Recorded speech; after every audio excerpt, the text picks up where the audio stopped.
এই নিন ম্যাডাম। তোমরা টাকা দিয়ে বাচ্চা কিনতে এসছো, ওর কি কোনো বাচ্চা হয়নি? না ম্যাডাম, আমার 7 বছরের একটা মেয়ে ছিল, মেলায় গিয়ে হারিয়ে গেছে। এই পম্পা, বাচ্চাটা নিয়ে আয় তো।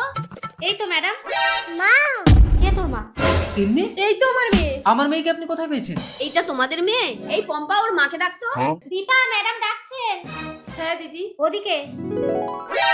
মইনা, দীপা তুমি?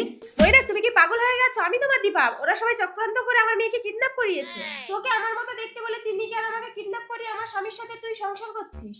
আচ্ছা, তুই যদি তিন্নির আসল মা হোস তাহলে আমাদের কাছে তিন্নিকে বিক্রি করছিস কেন? কারণ আমি চাই অন্তত মেয়েটা মইনাকের কাছে ফিরে যাক। ও, আমি তো পাগল হয়ে যাবো। আচ্ছা ম্যাডাম, আপনি বলুন তো এই দুজনের মধ্যে কি আসল দীপা? তুমি এক কাজ করো, তুমি আমাকে জড়িয়ে ধরো। যে আসল বউ হবে সে চুপচাপ দাঁড়িয়ে থাকবে, আর যে নকল বউ হবে সে চলে যাবে। ঠিক বলেছেন আপনি। চুপ করে দাঁড়িয়ে থাকি, না হলে নকল বউ হয়ে যাবে। অন্তত নিজের চোখে আমি এসব দেখতে পারবো না। চলে যাই। তার মানে তুমি আমার আসল দীপা? ভুল। প্রকৃত স্ত্রী কখনো নিজের স্বামী অন্য মেয়েকে জড়িয়ে ধরলে দাঁড়িয়ে দেখবে না। তার মানে আমি বলছি, বাবা, দীপা শিখা আমার যমজ দুই মেয়ে। ওরা ছোটবেলা থেকে একটা জিনিস নিয়ে দুজনে মারামারি করতে বলে ওদেরকে আলাদা আলাদা রেখেছে। ওরা বড় হয়েছে একটা স্বামী নিয়ে দুজন টানাটানি করবে, আমি জানতাম না। আপনার নামে কমপ্লেন আছে, আপনি শিশু পাচার করেন। আমি না স্যার, শিখা ওই মেয়েটাকে এখানে নিয়ে গেছিল। এই চলে এসো।